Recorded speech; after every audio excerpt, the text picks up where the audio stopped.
Hey guys, today I'm going to tell you how to fix Safari cannot open the page because it cannot be established a secure connection to the server.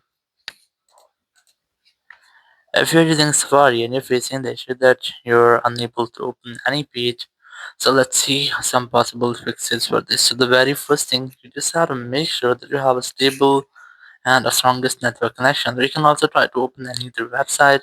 Let's say I'm going to open a browser here and just try to open any random website to check if your internet is working well or not. If you find that your internet is too much slow or stuck, so you can try to connect with a different, stable, and strongest network connection. Or you can also go ahead to your settings app here, go to general, go to VPN device management, and just make sure that you haven't any connected VPN. If you're fine, just try to disconnect with that. Then go back and go to language and region, and select your own region from here. Again, go back, go to the internet name section, and enable this toggle to set your internet name automatically. Go back and just go to software update. You just have to make sure that you haven't any pending software update here. If you find this site to update your app, after updating, just go back here, just go to app section, go to Safari app here, and you can try to delete your website data. Just tap on clear history and website data, select all history, then tap on clear history. It will clear all the history and website data of your browser. So if there will be any bug or any junk files in your browser or website data, it will be fixed in this app so you will not get the issue again.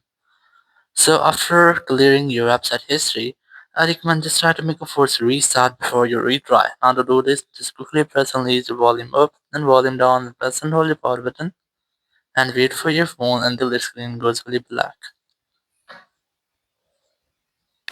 And here, once you get the black screen, you just have to wait for Apple logo. And once you get Apple logo, just release the button and wait for your phone until it restarts. After restarting, just unlock your phone. And here you have to retry to check if your issue has been fixed or not. So your issue might have been fixed. Or if you still not fix your issue, so just go to your settings app again. And here, go to screen time section. Go to container privacy restrictions and disable all the restrictions from here. You just have to make sure that you haven't any restriction because sometimes it might be that your browser has been restricted so it is unable to open a lot of websites. So once you have done, now you can easily use your browser without an issue like that. Thank you very much for watching the video. Until next video, bye bye.